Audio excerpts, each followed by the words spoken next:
suggested in an interview this morning that he would support a joint U.S.-Iranian venture to charge tolls for ships going through the strait. Does the president believe that the U.S. should earn revenue from the Strait of Hormuz going forward?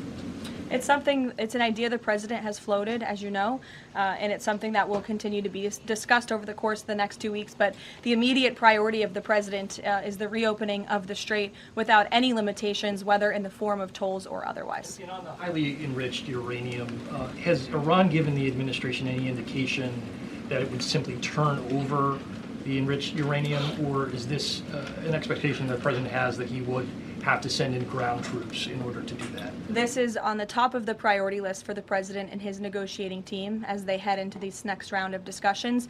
And as I said in my opener, that is a red line that the president is not going to back away from, and he's committed to ensuring that takes place. We hope it will be through diplomacy. But have they given any indication that they would turn it over? They have. They have. Yes. Caroline, Iranian state media is saying that Iran has now closed off the Strait of Hormuz today in response to Israeli attacks on Lebanon. What's the White House response to that? And you just listed many military successes, I understand that, but strategically, how is the administration arguing that Iran does not have more economic leverage than it did before the start of the war? Sure. Well, with respect to the first reporting out of Iranian state media, the president was made aware of those reports before I came to the podium. That is completely unacceptable. And again, this is a case of what they're saying publicly is different privately. We have seen an uptick of traffic in the strait today, and I will reiterate the president's expectation and demand that the Strait of Hormuz is reopened immediately, quickly and safely. That is his expectation. It has been relayed to him privately that is what's taking place, and these reports publicly are false. Caroline, the president yesterday threatened that a whole civilization would die if a ceasefire deal wasn't reached, understanding that Iranian leaders have previously said death to America. But why is it appropriate for the president of the United States to use that kind of language when talking about civilian targets? And was the president mocking Islam by signing off his True Social post over the weekend, praise be to Allah? Wouldn't that antagonize Muslim allies across the world?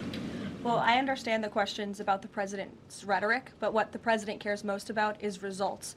And in fact, his very tough rhetoric and his tough negotiating style is what has led to the result that you are all witnessing today. Iran publicly acknowledging last night that they have agreed or that they wanted this ceasefire with the United States because they no longer could tolerate being bombed by our very powerful and lethal military, and that they have committed to the reopening of the Strait of Hormuz, which the president will hold them accountable for, and it's something the administration is closely monitoring in real time. So, Danny. Should the world not take his word seriously?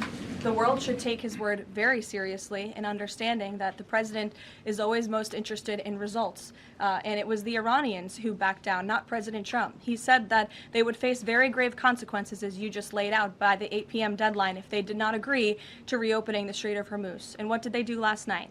They agreed to reopen the Strait of Hormuz.